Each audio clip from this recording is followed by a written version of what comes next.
क्रांति की शुरुआत जो है वो दूसरों से उम्मीद रखकर नहीं होती है। क्रांति की शुरुआत होती है खुद क्रांति बनने से।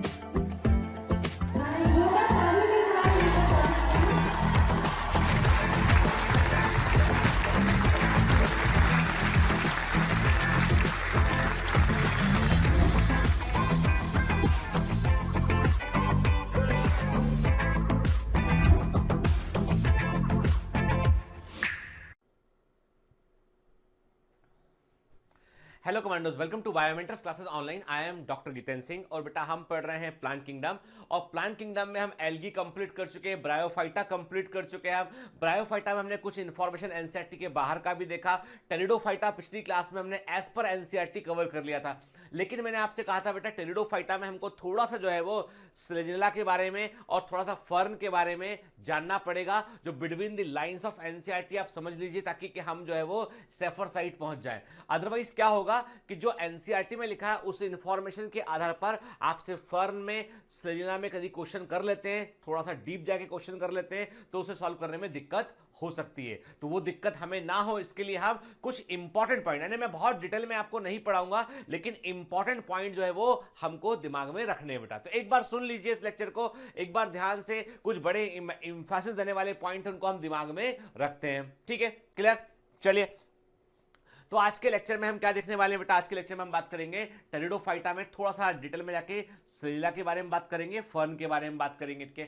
आप मुझे बताएंगे कि what is the meaning of seed habit के। यानी एक वर्ड है यहाँ पे सीड हैबिट, एक वर्ड होता है बेटा सीड हैबिट के। सीड हैबिट, ऐसे नीचे लिखता हूं मैं इसको, सीड हैबिट। इस वर्ड का मतलब क्या होता है? What is the meaning of seed habit? Seed habit word का मतलब क्या होता है? And what is the meaning of vascular cryptogams के। वेस्कुलर क्रिप्टोगेम वर्ड का मतलब क्या होता है, आप मुझे बताएंगे। सीड हैबिट वर्ड का मतलब क्या होता है, वेस्कुलर क्रिप्टोगेम वर्ड का मतलब क्या होता है, ये आप मुझे बताएंगे। ठीक है, चलिए, और कुछ क्वेश्चन मैं आपसे और भी करूंगा। आइडेंटिफाई द प्लांट, इस प्लांट को पहचानिए। Identify the given plant, identify the given plant. इस दिए गए प्लांट को आप बेटा पहचानिए, बताइए कौन सा प्लांट है ये। ठीक है, और इसमें मैं एक स्ट्रक्चर को मार्क कर रहा हूं बेटा, उसको बताइए ये क्या है। दिस इज द स्ट्रक्चर जिसको मैंने एक्स से मार्क किया है। व्हाट इज दिस के, इसका लेवलिंग एनसीईआरटी में नहीं है, पर इमेज दे रखा है, इमेज में लेवलिंग हमको मालूम होना चाहिए। ठीक है, तो ये कौन सा प्लांट है और उसका लेवल मैंने एक्स किया, वो भाग क्या है। ठीक है, फिर बताएंगे आप मेरे को कि दिया गया प्लांट आइडेंटिफाई, आपको ये प्लांट को बेटा आइडेंटिफाई करना है, ये प्लांट कौन सा है आप उसको आइडेंटिफाई कीजिए, और बताइए मुझे कि 1 और 2 क्या है, एक और दो के मैंने लेवल किया इसके डायग्राम में कि 1 नंबर क्या है और 2 नंबर क्या है। प्लांट को आइडेंटिफाई कीजिए और 1 और 2 को लेवल कीजिए। Clear? Then again identify the given plant के, आइडेंटिफाई द गिवन प्लांट, ये कौन सा प्लांट है इसको पहचान के बताइए आपके, यानी कौन सा प्लांट है और किस तरह के हैबिटेट में हमको ये मिलता है, यानी किस तरह के आवास में हमको ये देखने मिलता है। ठीक है, एक्वाटिक है, टेरेस्ट्रियल है, लिथोफिटिक है, किस तरह का प्लांट है ये आप मुझे बताएंगे। ठीक है, क्लियर? प्लांट को आइडेंटिफाई करना है और किस तरह के हैबिटेट में मिलता है ये आपको बताना है। ठीक है, चलिए, तो आज हम बात करने वाले हैं बेटा स्लेजिला की बात करेंगे। और स्लेजिला को बेटा कॉमनली हम क्या बोलते हैं, स्पाइक मॉस कहते हैं और लिटिल क्लब मॉस कहते हैं। ठीक है, और आपको याद होगा मैंने आपसे कहा था कि स्लेजिला का प्लांट जो होता है वो बॉटनिकल स्नैक भी कहलाता है, वनस्पति विज्ञान का सांप भी कहते हैं, क्योंकि वो पैरेलल ग्रो करता है, वो मैदान के पैरेलल ग्रो करता है। वो क्या होता है बेटा, जैसे हम एक गौर से देखिए, ये जो इमेज, ये फोटोग्राफ है, ये ऊपर से लिया गया फोटोग्राफ है। आप देखिए प्लांट जो है वो मैदान के पैरेलल जो है क्रीप करता हुआ है। ऐसे प्लांट को क्या बोलते हैं, ऐसे प्लांट को हम बोलते हैं क्रीपिंग प्लांट के। ऐसे प्लांट को क्या बोलते हैं, ऐसे प्लांट को बेटा हम बोलते हैं, इसे हम बोलते हैं क्रीपिंग प्लांट कहते हैं। इसके लिए हम वर्ड यूज करते हैं क्रीपिंग प्लांट के, they are known as creepers के। ये जमीन पर रेंगते हुए से आगे बढ़ते हैं। ठीक है, कहां मिलेगा हमें, तो मैंने आपसे कहा कि बेटा स्लेजिला प्लांट की तकरीबन 700 species all over the world होती है और 66 स्पीसीज की इंडिया के अंदर प्रेजेंट होती है। मोस्ट ऑफ देम, अधिकतर इसमें से जो रहती है वो छायादार नम स्थानों में देखने मिलती है। मोस्ट फ्रिक्वेंटली, यानी आपको टेरिडोफाइटा प्लांट मोस्ट फ्रिक्वेंटली आपको ट्रॉपिकल रेन फॉरेस्ट में देखने मिलते हैं आपको के। ऐसा स्लेजिला जो इपीफाइटिक होता है, दूसरे प्लांट के ऊपर ग्रो करता है, उसका नाम है स्लेजिला ओरेगेना, ये इपीफाइटिक होता है। क्लियर? ठीक है, अच्छा बताइए कि स्लेजिला में जो वाटर है वो वाटर क्यों एसेंशियल है, जबकि उसके पास तो वेस्कुलर बंडल होते हैं। टेरिडोफाइटा में वेस्कुलर बंडल होते हैं। Water is essential for the fertilization, ठीक है।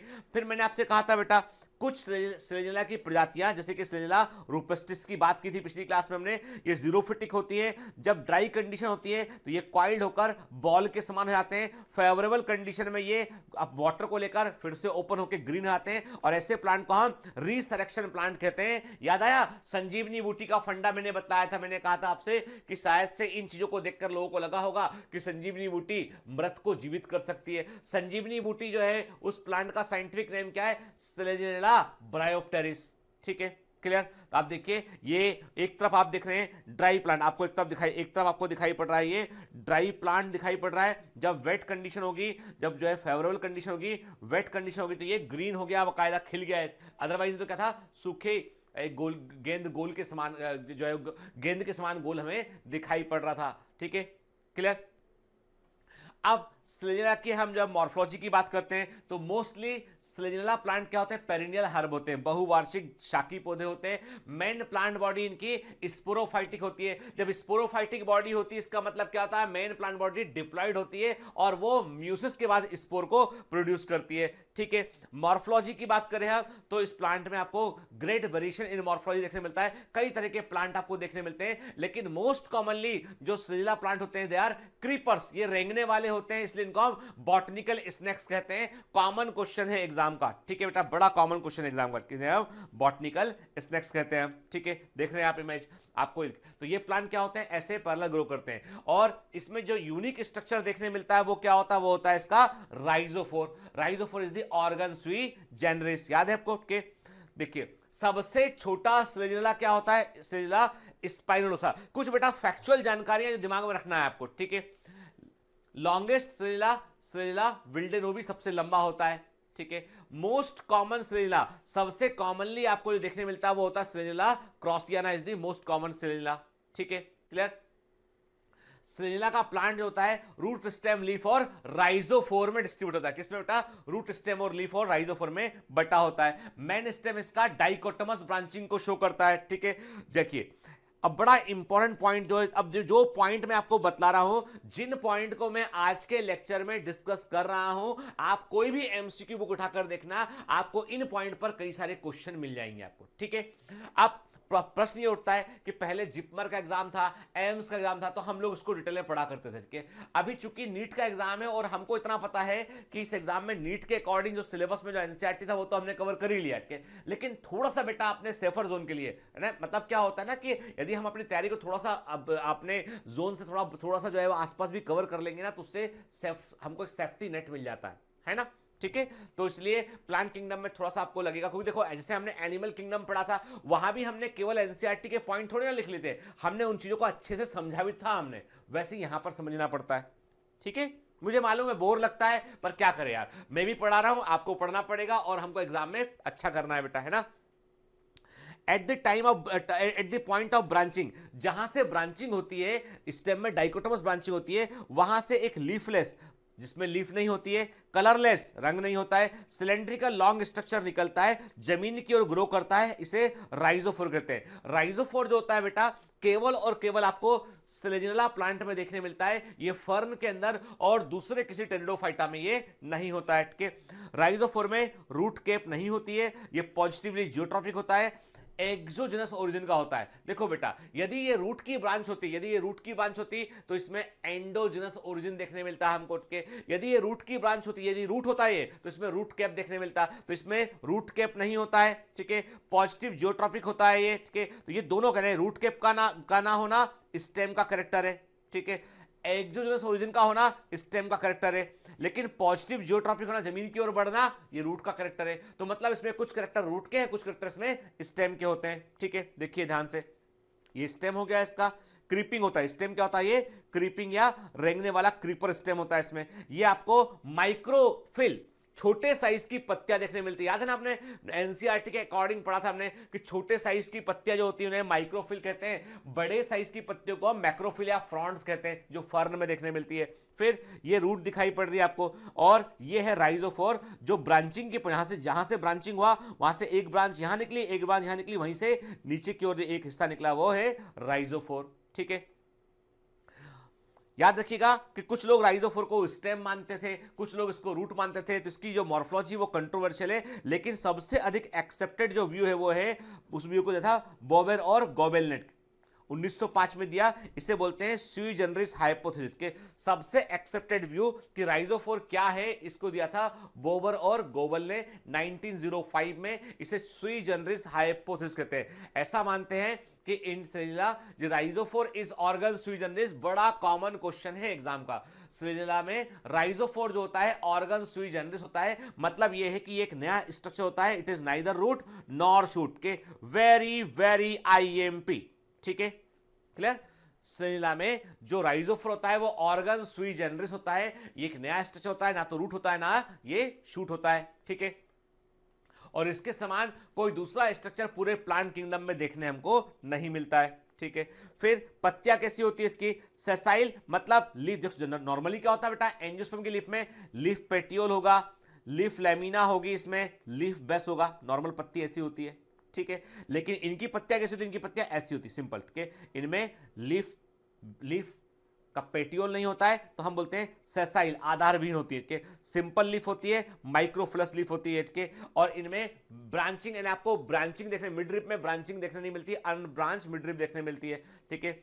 और interesting character, very very IMP, leaf में एक बड़ा यूनिक स्ट्रक्चर देखने मिलता है। जो लीफ होती है, लीफ के ऊपरी हिस्से में एडेक्सियल सरफेस के, मैंने आपको पहले भी कहा था, एडेक्सियल मतलब होता है ऊपर वाला और एबेक्सियल होता है नीचे वाला, ठीक है। जब हम बायोलॉजी में एडेक्सियल वर्ड यूज करेंगे तो मतलब अपर सरफेस, ठीक है, और एबेक्सियल मतलब लोअर सरफेस। तो लीफ की अपर सरफेस, जैसे मैंने आपसे कहा कि ये इसकी लीफ है, ये इसकी लीफ है, ये सेलिला की लीफ है, ये इसका मिडरिप है, ये इसकी लीफ है। इसमें आधार बंध तो होता नहीं, इसमें ये लीफ है। तो इस लीफ में आपको ऊपर तरफ जो है एक टंग के समान, एक आपको टंग के समान, जीभ के समान स्ट्रक्चर देखने मिलेगा। इस स्ट्रक्चर को बोलते हैं हम लिग्यूल। जीभ के समान होता है, इसे हम बोलते हैं लिग्यूल कहते हैं, इसे हम लिग्यूल कहते हैं, इस स्ट्रक्चर को हम लिग्यूल कहते हैं बेटा, ठीक है, क्लियर।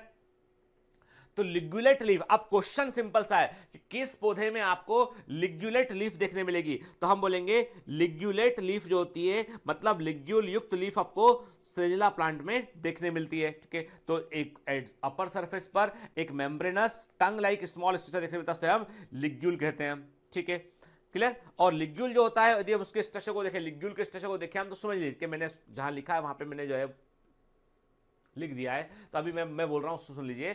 लिग्यूल कैसा होता है, यदि आप लिग्यूल को गौर से देखेंगे तो आपको लिग्यूल को आपने मैग्नीफाई किया, आपने लिग्यूल को आपने मैग्नीफाई किया, तो लिग्यूल आपको ऐसा दिखाई पड़ेगा, लिग्यूल आपको ऐसा दिखाई पड़ेगा।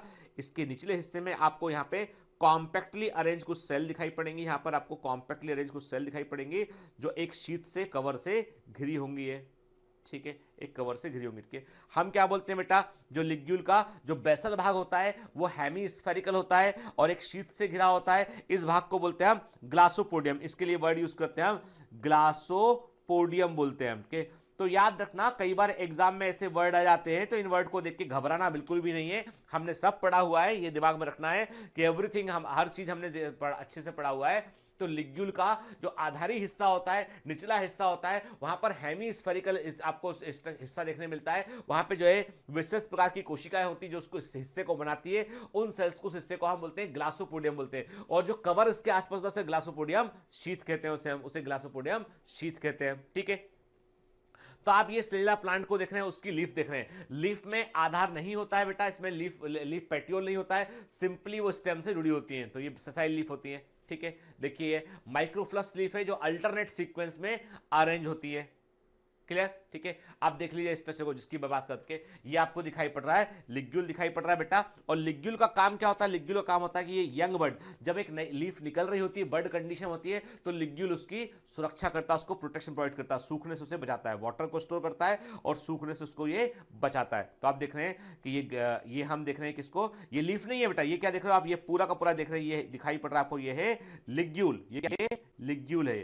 तो लिग्यूल में आपको ग्लासोपोडियम शीट देखने मिल रही है, ग्लासोपोडियम देखने मिल रहा है और बॉडी ऑफ लिग्यूल देखने मिल रही है, ठीक है।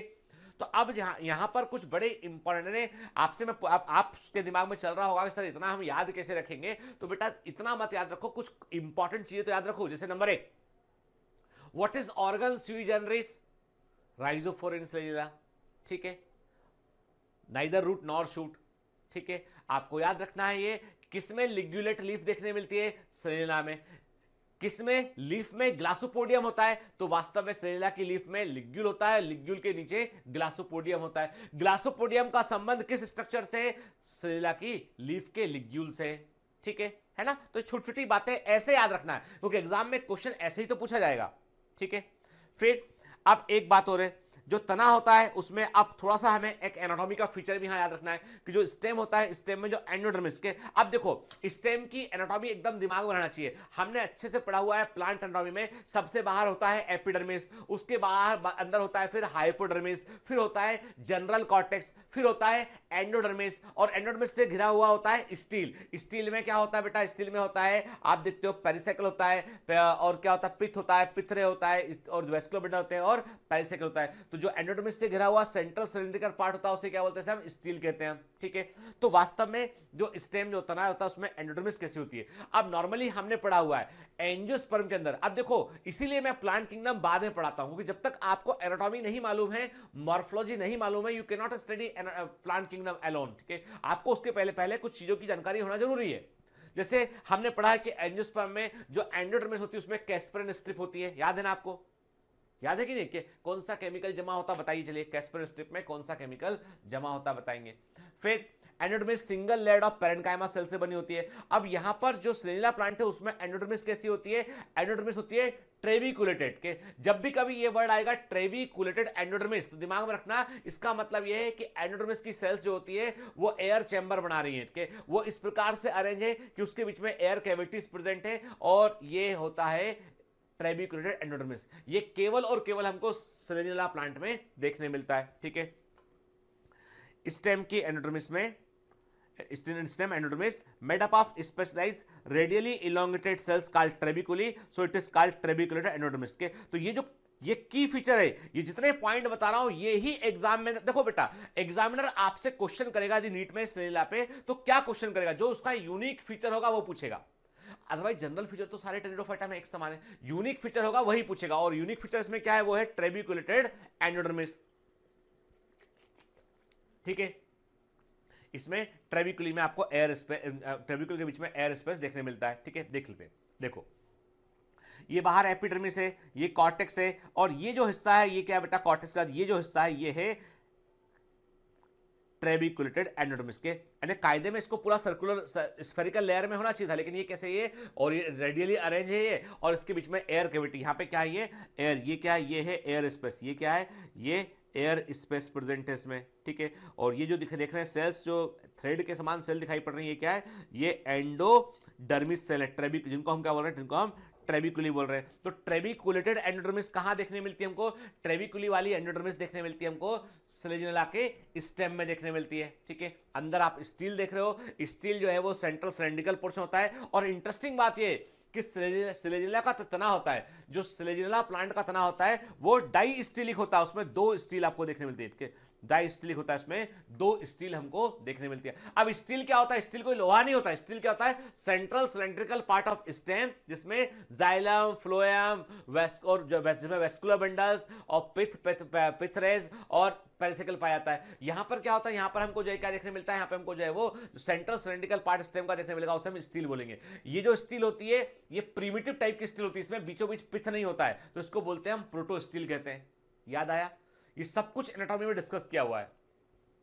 ठीक है, चलिए, तो अब अब हमारे दिमाग में कुछ चीज आई बेटा कि कुछ बड़े unit, organ sui generis, trabeculated endodermis, ligulated leaf, glossopodium and glossopodium sheath, clear, creeping stem, dichotomous branching, क्या है, यही तो पढ़ा हमने सेलेनिया में अभी तक फीचर। अब बात करते हैं रिप्रोडक्शन की, तो रिप्रोडक्शन की बात करते हैं तो वेजिटेटिव रिप्रोडक्शन में कैसे होता है, बर्ड से होता है, बल्बिल्स से होता है, बल्बिल्स स्पेशलाइज्ड बर्ड होती है, और जो है वो फ्रेगमेंटेशन से होता है। ठीक है, जब हम सेक्सुअल रिप्रोडक्शन की बात करते हैं तो उसमें स्पोर बनते हैं, और स्पोर के बारे में हमको एक बात अच्छे से पता है कि फर्न होता है होमोस्पोरस, जबकि सेलेनिया होता है हेट्रोस्पोरस। तो ये हेट्रोस्पोरस टेरिडोफाइटा होता है, इसमें मेगास्पोर और माइक्रोस्पोर दो तरह के स्पोर बनते हैं। ठीक है, याद रखना बेटा कि ये जो इसकी जो स्पोरेंजिया होती है, जो इसकी स्पोरेंजिया होती है, इसके अंदर स्पोर बनते हैं, वो bunch of cell, group of cell से बनती है, उसे यू स्पोरेंजिया बोलते हैं। अब जब ये मैंने चीज आपको बतलाई है तो आपके दिमाग में क्वेश्चन उठना चाहिए कि क्यों बताया सर आपने, क्योंकि फर्न जो है, फर्न में होता है लेप्टो स्पोरेंजिएट डेवलपमेंट। लेप्टोस्पोरेंजिएट डेवलपमेंट का मतलब है कि एक सिंगल सेल जो होती है उससे उसके डिवाइड करने पर पूरी स्पोरेंजिया बनती है। एक सिंगल सेल के डिवाइड करने पर पूरी स्पोरेंजिया बनती है फर्न में, इसे लेप्टोस्पोरेंजिएट डेवलपमेंट कहते हैं। जबकि स्लेजिना में क्या होता है, ग्रुप ऑफ सेल, कोशिकाओं का एक गुच्छा होता है, वो डिवाइड करता है तब स्पोरेंजिया बनती है, उसे हम यू स्पोरेंजिएट डेवलपमेंट कहते हैं। ठीक है, क्लियर। माइक्रोस्पोरेंजिया में लगते हैं और मेगास्पोर जो है वो मेगास्पोरेंजिया के अंदर प्रोड्यूस होते हैं। क्लियर, ठीक है। याद रखिएगा, ये जो माइक्रोस्पोरेंजिया होती हैं, मेगास्पोरेंजिया होती हैं, ये स्पोरोफिल पर जुड़ी होती है, विशेष प्रकार की पत्तियों पर जुड़ी होती है, हम स्पोरोफिल कहते हैं। और जिस पर जो है माइक्रोस्पोरेंजिया जुड़ा होगा उसे माइक्रोस्पोरोफिल बोलेंगे, और जिस पर मेगास्पोरोफिल जुड़ा होगा उसे, जिस पर जो है वो मेगास्पोरेंजिया जुड़ी होगी उसे मेगास्पोरोफिल बोलेंगे। माइक्रोस्पोरोफिल पर माइक्रोस्पोरेंजिया होगी जो माइक्रोस्पोर को प्रोड्यूस करेगी, मेगास्पोरोफिल पर मेगास्पोरेंजिया होगी जो कि मेगास्पोरोफिल पर मेगास्पोरेंजिया होगी कि मेगास्पोर को प्रोड्यूस करेगी। अब जो स्लेजिना प्लांट है, इक्विस्टम प्लांट, इसमें क्या होता है बेटा, इसमें जो माइक्रोस्पोरोफिल है, मेगास्पोरोफिल है, वो अपने आप को अरेंज करती है और अरेंज करके एक कोनिकल स्ट्रक्चर बनाती है, उसे कोन या स्ट्रोबुलस कहते हैं। उसे क्या बोलते हैं, कोन या स्ट्रोबुलस कहते हैं। तो सेक्स ऑर्गन जो है वो कोन के फॉर्म में दिखाई पड़ते हैं, स्ट्रोबुलस के फॉर्म में दिखाई पड़ते हैं, इसलिए हम क्या बोलते हैं, हम कहते हैं कि स्लेजिना में आपको कोन और स्ट्रोबुलस देखने मिलता है। ठीक है, देखिए आप ध्यान से आप देख रहे हैं माइक्रोस्पोरेंजिया एंड मेगास्पोरेंजिया कैसे अपने आप को अरेंज किए एक ही कोन में, है ना।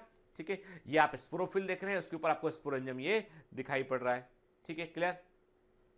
तो माइक्रोस्पोरोफिल पर माइक्रोस्पोरेंजिया होती है, मेगास्पोरोफिल पर मेगास्पोरेंजिया होते हैं, और स्लेजिना प्लांट में मेगास्पोरोफिल माइक्रोस्पोरोफिल एक साथ मिलकर जो है वो कहां पाए जाते हैं, ये पाए जाते हैं आपको मेन स्टेम के एपेक्स पे, मुख्य तने के सिरे पर पाए जाते हैं, लेटरल ब्रांच के सिरे पर पाए जाते हैं, और ये एक साथ अरेंज होकर कोनिकल स्ट्रक्चर आते हैं, शंकुधारी स्ट्रक्चर आते हैं, इसे हम स्ट्रोबुलस या कोन कहते हैं। तो वेरी याद रखिएगा, स्ट्रोबुलस और कोन आपको फर्न में देखने नहीं मिलता है, वो आपको स्लेजिना के अंदर देखने मिलता है। ठीक है, क्लियर। और कोन में चूंकि माइक्रोस्पोरेंजिया भी होती है, मेगास्पोरेंजिया भी होती है, तो कोन इज बाइस्पोरेंजिएट। ठीक है, देखिए आपको ये स्ट्रोबुलस या कोन, ये आपको स्ट्रोबुलस या कोन दिखाई पड़ रहा है आपको, है ना, ये स्ट्रोबुलस या कोन, दिस इज स्ट्रोबुलस और कोन, ये देख रहे हैं आप। ठीक है, कैसा होता है, हम इसको क्रॉस सेक्शन में काट कर देख रहे हैं कि हमें इसमें एक तरफ मेगास्पोरोफिल दिखाई पड़ रही है, एक तरफ माइक्रोस्पोरोफिल दिखाई पड़ रही है। ठीक है, और इसे अपने आपको अरेंज क्यों, इससे पूरा का पूरा कोन बनता है।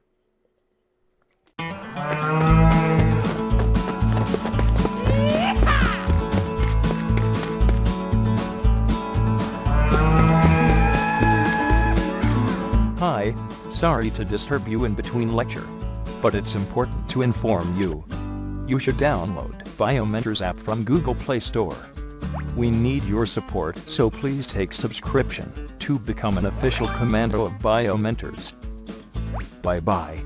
Continue your lecture.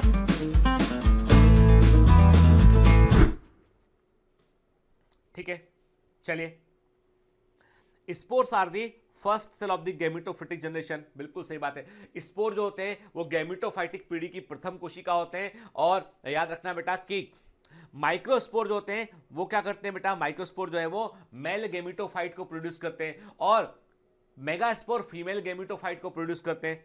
Microspore double layered होते हैं, 15 से 20 माइक्रोमीटर डायमीटर के होते हैं, और ये जर्मिनेट होकर मेल गैमेटोफाइट प्रोड्यूस करते हैं। ऐसे देखो बेटा, सिंपल सी बात है, दो तरह के स्पोर होंगे तो दो तरह का गैमेटोफाइट बनेगा।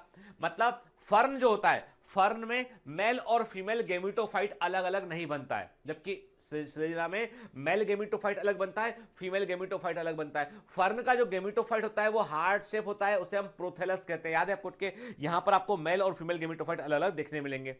जो मेगास्पोर होता है वो 1500 से लेके 5000 माइक्रोमीटर डायमीटर का होता है, और ये जर्मिनेट होकर फीमेल गैमेटोफाइट को बनाता है। ठीक है, क्लियर। देख रहे हैं यहाँ पे आप कि स्लेजिना प्लांट है, उसमें स्पोरेंजिया है, और उसमें देख रहे हैं कि मेगास्पोर है और माइक्रोस्पोर है। माइक्रोस्पोर जर्मिनेट होगा, मेल गैमेटोफाइट बनाएगा, और मेल गैमेटोफाइट जो है वो स्पर्म प्रोड्यूस करेगा, और जो मेगास्पोर जर्मिनेट होगा और वो फीमेल गैमेटोफाइट को बनाएगा जो एग को प्रोड्यूस करेगा। ठीक है, क्लियर।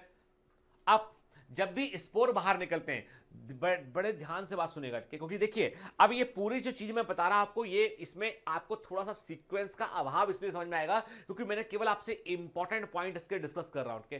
पूरा लाइफ हिस्ट्री डिटेल में जाके हम नहीं पढ़ रहे इसका, केवल इंपॉर्टेंट हिस्से इसके पढ़ रहे हैं हम। तो मैंने आपसे कहा कि सेलिला में एक बात हो रही है, जब भी माइक्रोस्पोर बाहर निकलेगा या मेगास्पोर बाहर निकलेगा, यानी स्पोरेंजिया माइक्रोस्पोरेंजिया माइक्रोस्पोर रिलीज करेगी, मेगास्पोरेंजिया मेगास्पोर रिलीज करेगी। तो जब भी वो स्पोर बाहर निकलेंगे तो वो मल्टी सेल्ड कंडीशन में होंगे, मतलब उन स्पोर के अंदर सेल डिवीजन स्पोरेंजिया के अंदर ही शुरू हो चुका होता है। जब माइक्रोस्पोर माइक्रोस्पोरेंजिया के अंदर रहेगा तभी सेल डिवीजन शुरू हो गया उसके अंदर, मेगास्पोर मेगास्पोरेंजिया के अंदर रहेगा तभी सेल डिवीजन शुरू हो गया उसमें। तो जब कभी भी जब बाहर निकलने के पहले ही, यानी स्पोरेंजिया से बाहर निकलने के पहले ही डिवीजन प्रारंभ हो जाता है, डिवीजन शुरू हो जाता है, उसे बोलते हैं हम प्रिकॉशियस या इन सिटू जर्मिनेशन कहते हैं। तो इसलिए हम कहते हैं कि ड्यू टू प्रिकॉशियस और in situ germination spore multi celled condition में बाहर निकलते हैं। ठीक है, माइक्रोस्पोर जो माइक्रोस्पोरेंजियम से निकलता है वो 13 सेल्ड कंडीशन में बाहर निकलता है। तो इसका मतलब ये कि जो मेल गेमेटोफाइट होता है सेलिला का वो 13 सेल होता है। माइक्रोस्पोर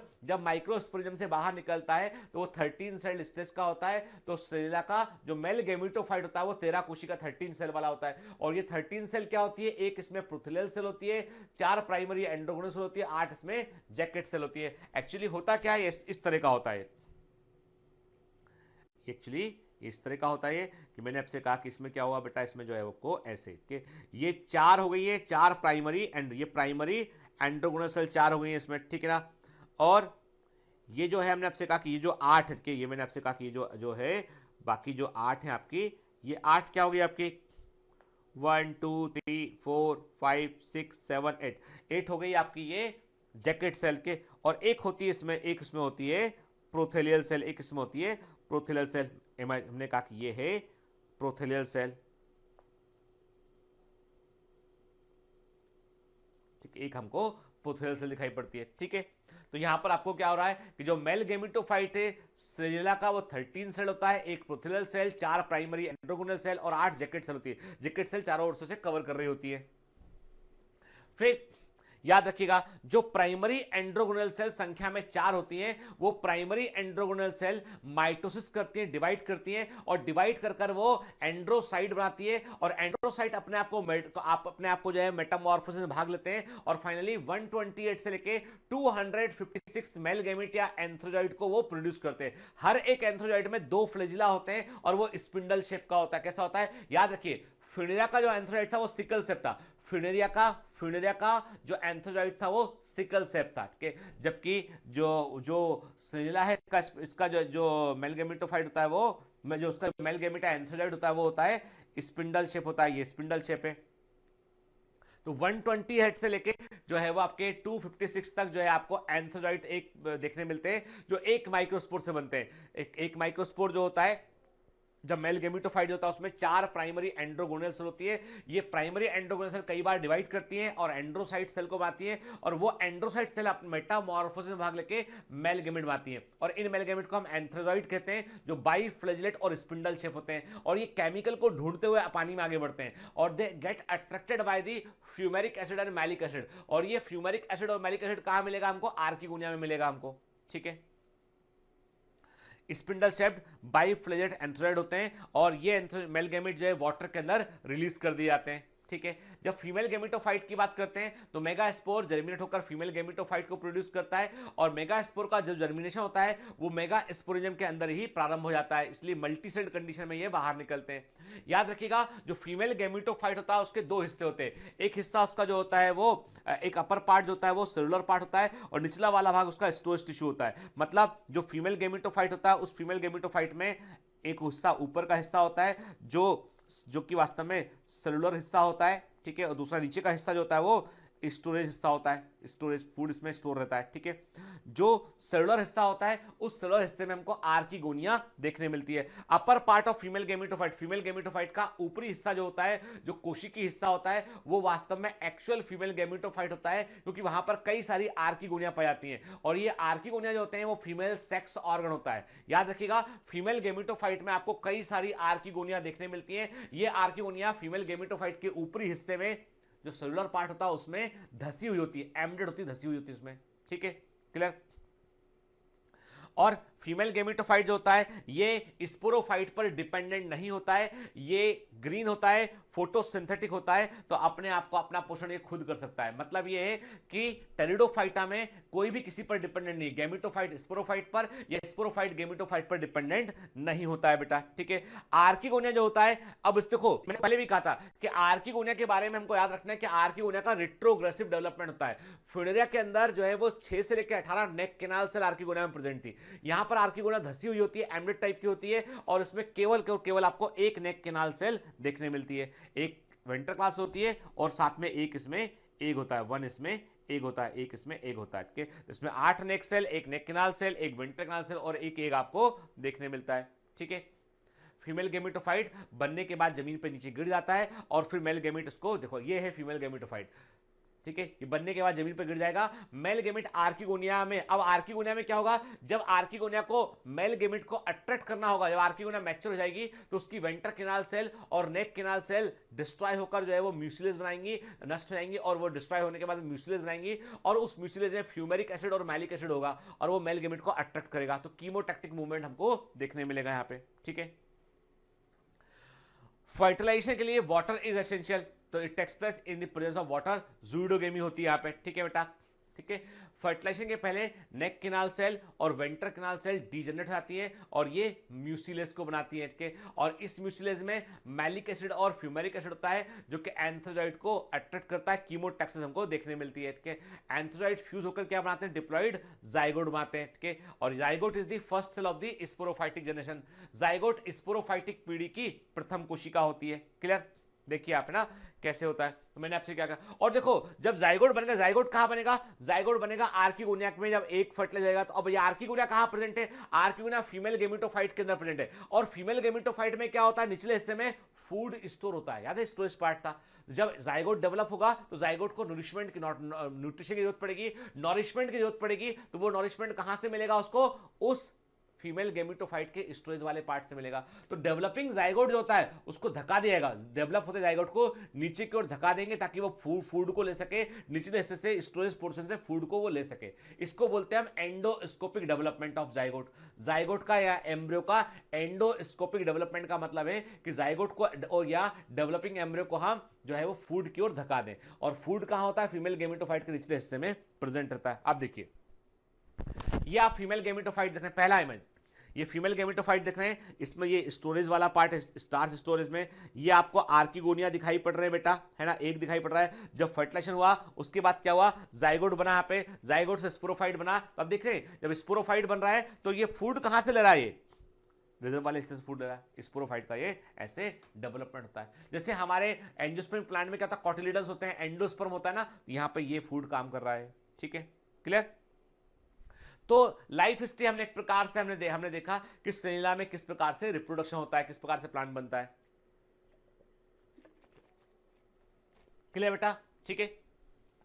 तो कुछ पॉइंट हमारे दिमाग में एकदम स्पष्ट हुए कि सेलिना के बारे में हमको क्या देखना है। अब देखो यदि अब मैं आपसे बोलूं कि चलो हम कुछ पॉइंट्स की यहां पे समरी करते हैं कि क्या सीखा हमने। नंबर 1, सेलिना प्लांट एक बॉटनिकल स्नेक है, क्रीपिंग प्लांट है, ठीक है।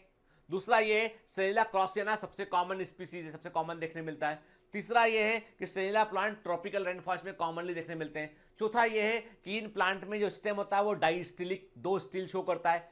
स्टेम के अंदर ट्रेबिकुलेटेड एंडोडर्मिस होती है। लीफ के ऊपर लिग्यूल पाया जाता है, लिग्यूल में ग्लासोपोडियम होता है, क्लियर है ना, ठीक है कि नहीं।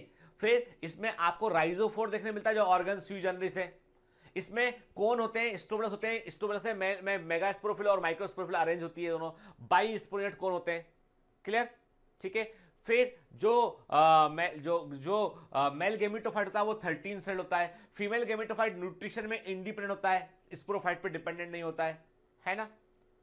Zygote is the first cell of the sporophytic generation. गिनती के 15-20 पॉइंट निकलेंगे जो पॉइंट आपको दिमाग में रखने जहां पर एमसीक्यू बनता है ना बेटा। तो एक बार लेक्चर को ध्यान सुना आपने, तो जो हमने आधा घंटा इन्वेस्ट किया ना, ये वर्थ है बेटा, ये है ना, ताकि हम जो है वो ऐसे क्वेश्चन जो वेग टाइप के क्वेश्चन है टेरिडोफाइटा के वो हम कवर कर सके।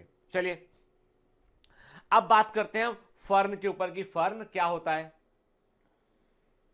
अब देखो फर्न के बारे में बेटा कुछ बातें तो हमको मालूम है, जैसे मैंने आपसे क्या कहा, मैंने आपसे कहा कि एक सबसे इंपॉर्टेंट बात क्या है वो मालूम है कि फर्न होते हैं होमोस्पोरस।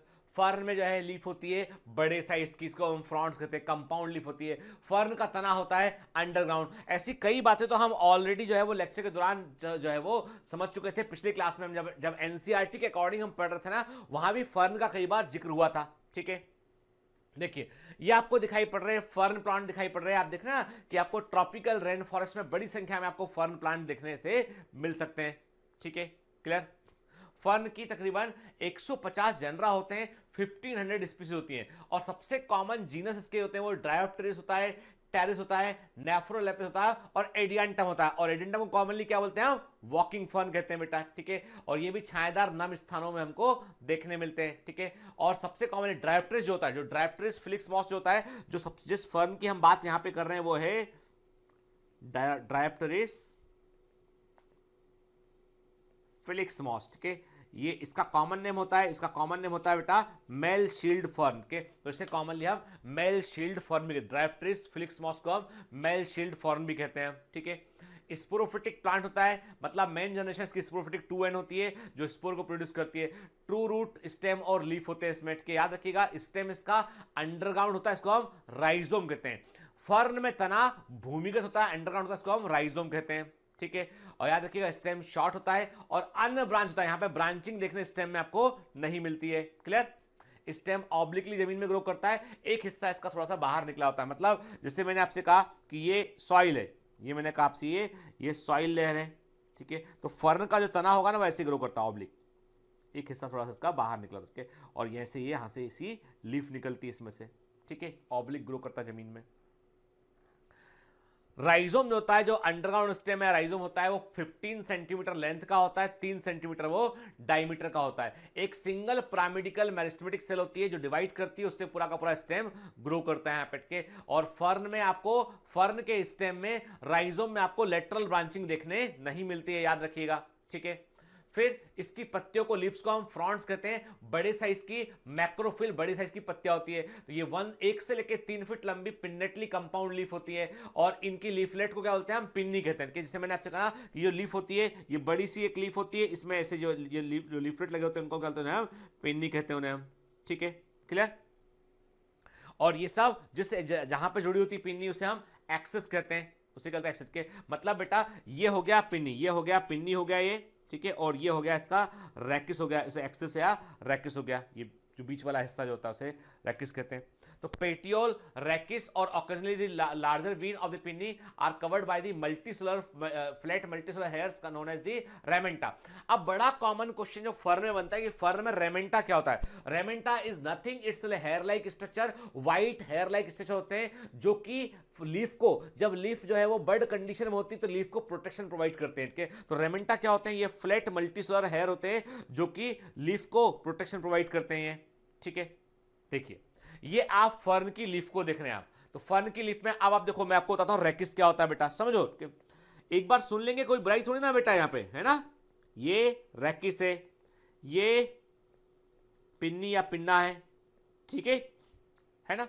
और ये इसका क्या है? इसका पेटियोल है ना। ठीक है, देख रहे हैं आप, फर्न की लीफ देख रहे हैं, रैकिस देख रहे हैं, पिन्नी देख रहे हैं, और पेटियोल दिखाई पड़ रहा है यहाँ पे, है ना। देखिए अपना इसी का, तो ये क्या है? कंपाउंड लीफ ऐसी हमें दिखाई पड़ती है। क्लियर। देखिए अपना, हम अलग अलग इमेजेस को देख रहे हैं कि लीफ इसकी किस प्रकार की होती है।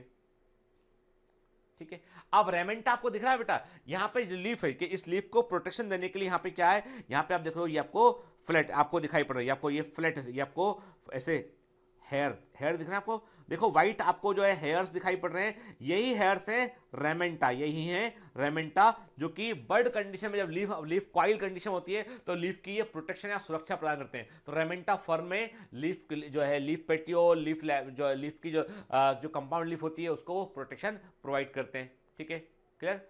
फिर जो यंग लीफ होती है वो जो है वो नीचे से लेके ऊपर तक वॉच स्प्रिंग के समान कॉइल होती है। याद है आपको, मैंने आपको डायग्राम कल एक इमेज दिखाई थी, मैंने कहा था मैंने फोटोग्राफ खिंचाया कि तो वास्तव में क्या है बेटा, जो यंग लीफ होती है वो टिप से लेके बेस तक बकायदा वॉच स्प्रिंग के समान कॉइल होती है, इसे हम बोलते हैं सर्सिनेट टायक्सिस बोलते हैं। इस तरह के अरेंजमेंट को बर्ड कंडीशन में जब लीफ पूरी तरीके से कॉइल होती है, घड़ी के स्प्रिंग के समान कॉइल होती है, उसे हम सर्सिनेट टायक्सिस कहते हैं, ठीक है। और पूरी की पूरी लीफ को खुलने में तकरीबन 2 वर्ष का समय लगता है, यानी पूरी लीफ खिल के लंबी हो जाए, पूरी लीफ खुल जाए, उस खुलने के दौरान आपको 2 वर्ष का समय लगता है। This is the again an photograph, ये फोटोग्राफ भी मैंने लिया हुआ था, आप देख रहे हैं सर्सिनेट टायक्सिस दिखाई पड़ रहा है आपको के साइड से लेता, आप देखिए इसमें की पूरा लीफ जो है वो कॉइल है, पूरा लीफ जो है वो ऐसे वॉच स्प्रिंग के समान जो है वो कॉइल है, ये है सर्सिनेट टायक्सिस है, ठीक है, क्लियर।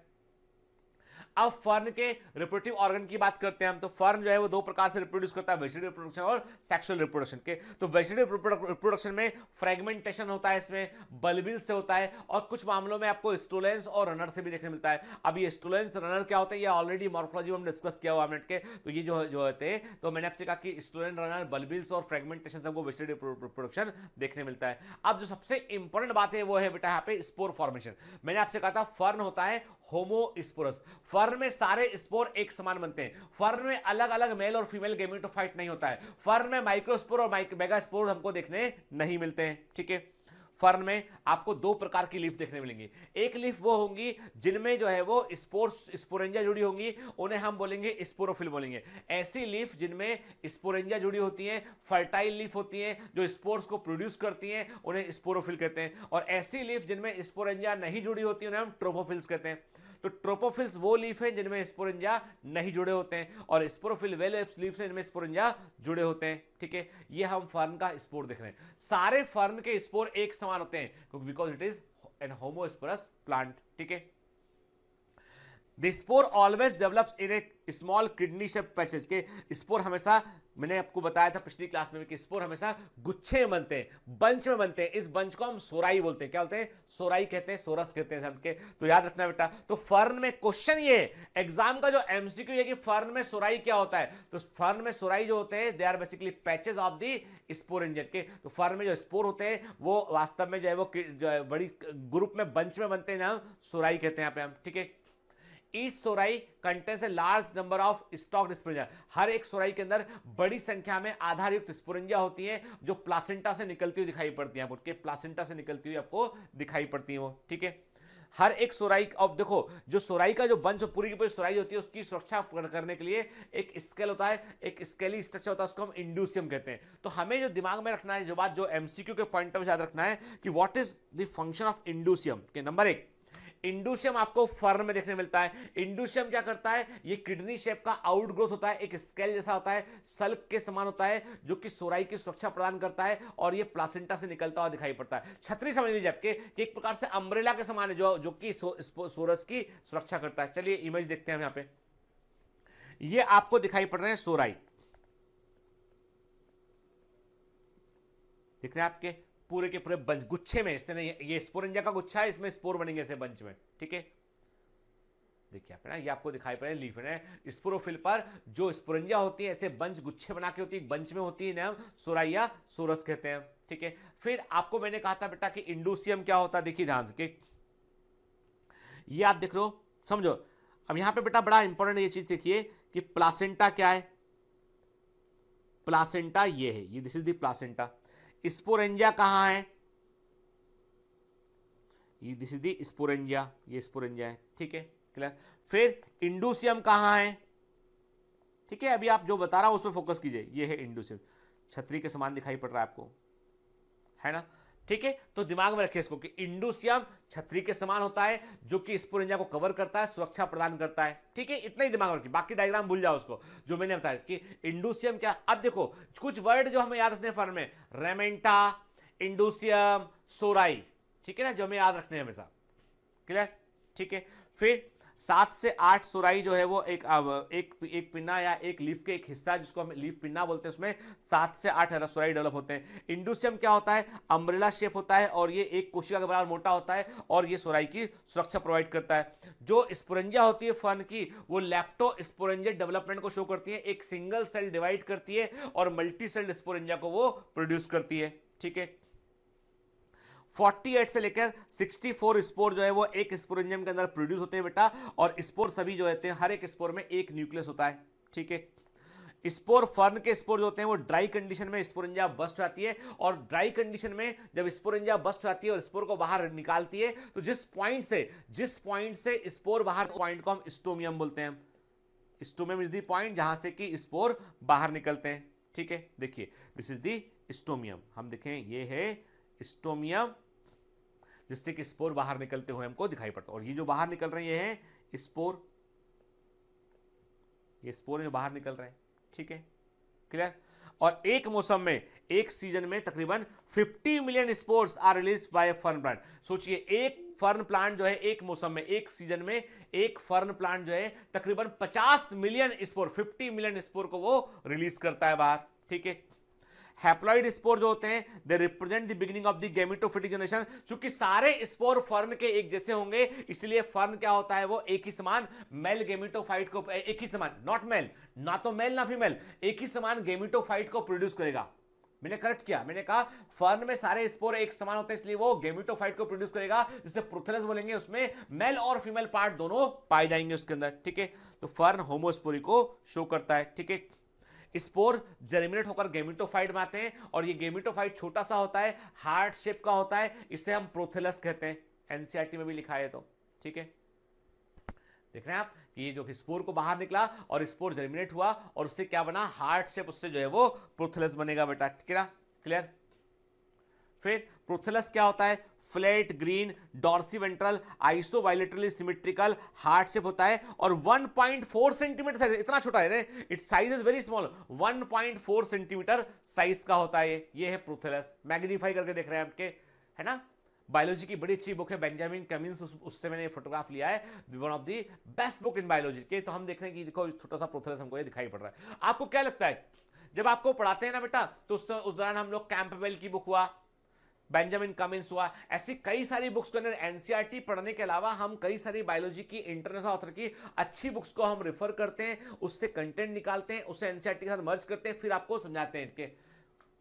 मतलब आपको क्लियर कर दो कि आप वास्तव में यदि आप बायोमेंटर से पढ़ रहे हैं, तो आप ऐसी कई सारी बायोलॉजी की बुक्स, आप जो आप जिनका नाम भी आपने नहीं सुना, वो बुक भी हम यहां कवर कर रहे हैं इनके।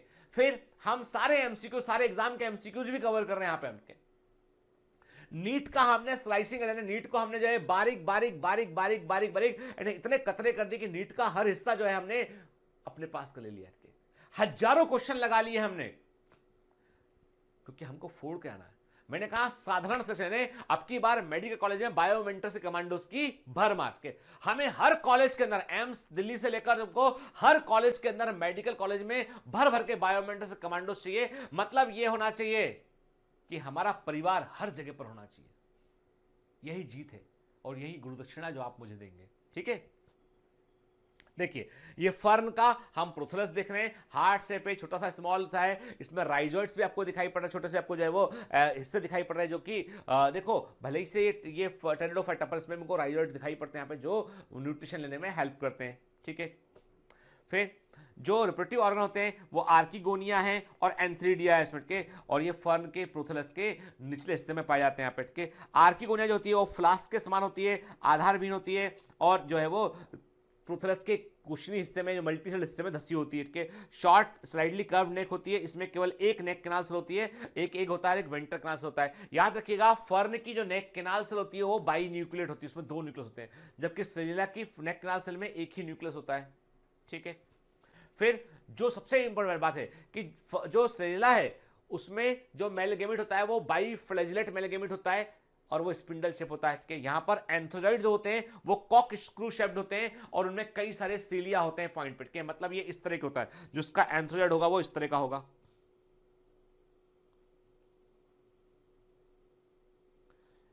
ठीक है। क्वाइल्ड इस प्रकार का ये एंथोजॉइड होगा इसमें, और इसमें आपको कई सारे सीलिया ऐसे दिखाई पड़ेंगे, इसके मल्टीपल सीलिया आपको दिखाई, कॉक स्क्रू शेप्ड का होता है, और इसमें मल्टीपल सीलिया आपको दिखाई पड़ते हैं पॉइंटेड एंड पे, ठीक है। याद रखिएगा जो एंथोजॉइड है वो फर्न का वो कॉक स्क्रू शेप्ड होता है। कॉक स्क्रू बेटा क्या होता है, कॉक स्क्रू जो है एक जैसे तो ना आपने देखा होगा कई सारे जब ओपनर होता है बोतल का ढक्कन खोलने का, ऐसा क्वाइल टाइप का होता है, स्पेशली कॉर्क की बोतल का ढक्कन खोलने का, तो उसे कॉक स्क्रू बोलते हैं, वैसा हमको दिखाई पड़ता है, ठीक है। देखिए ये हम देख रहे हैं प्रोथेलस, प्रोथेलस के अंदर आपको ये दिखाई पड़ रही है आर्किगोनिया, आपको दिखाई पड़ रही है, दीज आर दी आर्किगोनिया, ठीक है ना। प्रोथेलस मोनो से होता है, मेल और फीमेल पार्ट दोनों एक ही में पाए जाते हैं, एक अकेला प्रोथेलस सेक्सुअल रिप्रोडक्शन करने में सक्षम होता है। एंथ्रीडिया जो होती है, चूंकि आर्किगोनिया से, एंथ्रीडिया आर्किगोनिया से पहले मैच्योर होती हैं, इसलिए आपको यहाँ पे क्रॉस फर्टिलाइजेशन देखने मिलता है, क्योंकि फिर क्या होता है बेटा, चूंकि एंथ्रीडिया पहले मैच्योर होगी तो मेल गैमेट रिलीज कर देगी वो, और आर्किगोनिया बाद में रिलीज डेवलप होती है, तो इसमें हमको क्रॉस फर्टिलाइजेशन इसलिए देखने मिल सकता है।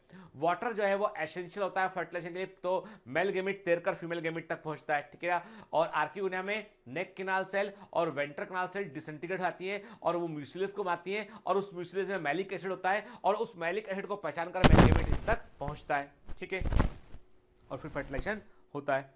और फर्टिलाइजेशन के बाद क्या होगा बेटा, फर्टिलाइजेशन के बाद जो है वो जाइगोट बनता है यहाँ पे के, और जाइगोट से स्पोरोफाइट का विकास होगा। तो जो फर्टिलाइज एग होता है इसमें, वो फर्टिलाइजेशन के बाद में फर्टिलाइजेशन मेम्ब्रेन डेवलप करता है, ताकि दूसरा स्पर्म जहां पर आकर उसे डिस्टर्ब ना कर सके, ठीक है, डेवलपमेंट को अफेक्ट ना कर सके।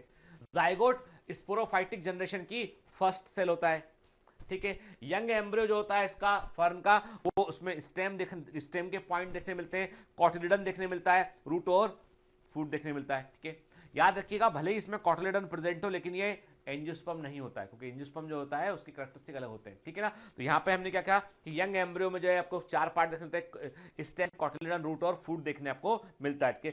फूट वो हिस्सा होता है एम्ब्रियो का जो कि नॉरिशमेंट लेता है, और ये प्रोथेलस के क्लोज कॉन्टेक्ट में होता है, ताकि नॉरिशमेंट इसको मिल सके, ठीक है। देखिए ये हम देख रहे हैं फर्न की लाइफ साइकिल देख रहे हैं यहाँ पे हम, ठीक है। फर्न का मैच्योर स्पोरोफाइट दिखाई पड़ रहा है आपको, ठीक है। उस स्पोरोफाइट ने क्या किया, उसने, हम देख रहे हैं कि उस स्पोरोफाइट से स्पोर्स बना यहाँ पे, ठीक है। स्पोरेंजियम ने स्पोर को रिलीज किया, स्पोर जर्मिनेट हुआ यहाँ पे, प्रोथेलस बना, प्रोथेलस ने क्या किया, फिर मेल गैमेट को प्रोड्यूस किया उसने। आप देखिए मेल गैमेट की ध्यान से, इसका शेप देखिए आप, ये है कॉकस्क्रू शब्द के, ये इसका कॉकस्क्रू शब्द है, देख रहे हैं आप,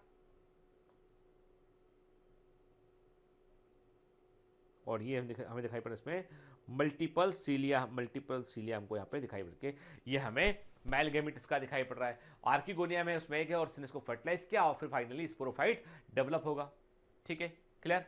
देखिए आप ना, ये फर्न की लाइफ साइकिल को बतलाता है, क्लियर, ठीक है बेटा, देखा। चलिए अब यहां पर हमारा टेरिडोफाइटा कंप्लीट होता है। हालांकि आज के जो लेक्चर में हमने पिछले 50-51 मिनट में हमने जो बात समझी हमने, तो हमने देखा कि पूरे लेक्चर में 10, 15, 20 ऐसे पॉइंट हैं जो हमारे काम के पॉइंट हैं। अब क्या होता है कि अब अदरवाइज क्या होगा, फर्न के नाम से क्वेश्चन आएगा और हमें लगेगा पता नहीं कहां से क्वेश्चन आ गया। ऐसा नहीं होना चाहिए बेटा के, आप बिल्कुल अटेंटिव रहिए कि जो एनसीईआरटी में जैसे जिन जिन चीजों का जिक्र किया था ना, वही चीजों को हमने फर्न से में यहां पर समझा है हमने, क्लियर, ठीक है। तो चलिए नेक्स्ट क्लास में बात करेंगे हम जिम्नोस्पर्म की, और प्लांट किंगडम का लास्ट हिस्सा क्या है वो जिम्नोस्पर्म है, क्योंकि एंजियोस्पर्म तो ऑलरेडी हम प्लांट काफी सारा पढ़ चुके हैं हम एंजियोस्पर्म के बारे में, के तो लास्ट जो हिस्सा है वो हमें पढ़ना है जिम्नोस्पर्म। तो पढ़ते रहिए बेटा, मेहनत करते रहिए, ऑल द बेस्ट।